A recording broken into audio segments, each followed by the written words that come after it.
In order to understand behaviors, the first task is to understand what a behavior is and isn't. Perhaps the best way to go about defining what a behavior is to give it an operational definition. This simply means that a behavior will be defined in terms of several operations that can be performed by someone other than the person doing the behavior.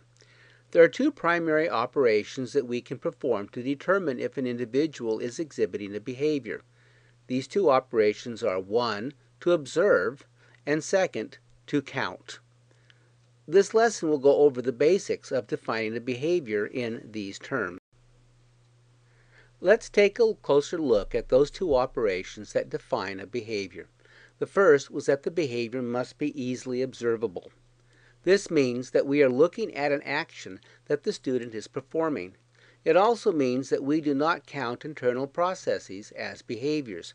For example, we do not count a person thinking as a behavior because we cannot observe the person thinking. We can infer that a person may be thinking, but it is not something that we can see. In addition, if a behavior can be observed once, it can be observed a second or third time. That is, the behavior is repeatable. What this means is that the behavior can be observed and counted by different people, and that the results will be similar. The second feature was that behavior is countable. This means that we can count or measure some aspect of the behavior. When we count or measure, there is an implied understanding that there must be a beginning and an end. In other words, the behavior must have a definite lifespan. For example, when a child throws a tantrum, there is a definite beginning and a definite end to the tantrum.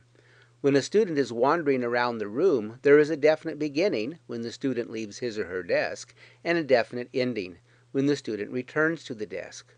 Once we have in mind the beginning and the end, we can then measure. We could count the behavior's frequency, or how often it happens in a given amount of time.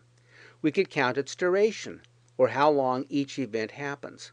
And we could count its latency, or how much time elapses between the trigger and the behavior. When we are defining behaviors, we need to avoid vague terms that imply internal processes. For example, we would not use a term like aggressive because different observers have different definitions of aggressive. For the same reason, we would not use terms such as disruptive or hyperactive. We would not use the term lazy because it implies a motivation. These terms also impart a value judgment.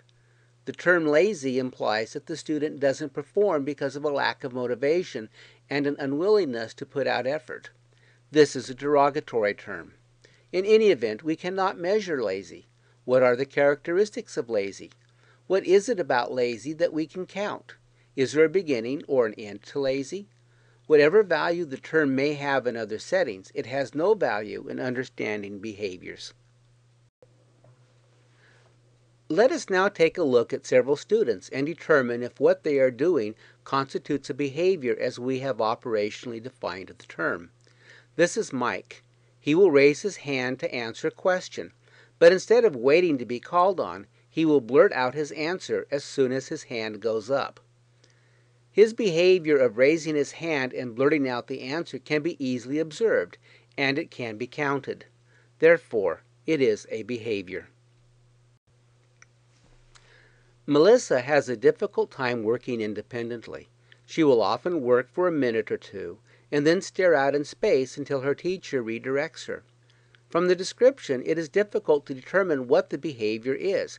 Is she really staring out in space? Is she thinking about the task at hand?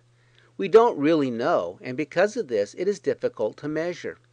We need to find something that may be related to working independently.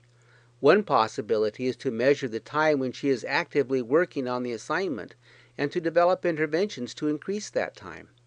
One can assume that the more time Melissa is engaged in the assignment, the less time she will be staring out in space. Jake has a difficult time sitting still at his desk, and he is making faces. A discussion with his teacher found that making faces and distracting other students was the behavior with which she wanted help. Is it a behavior? Well, it is observable. We can see him making faces, and it is countable. We can count how many times it happens in a given amount of time. It has an ending and it has a beginning. It is a behavior.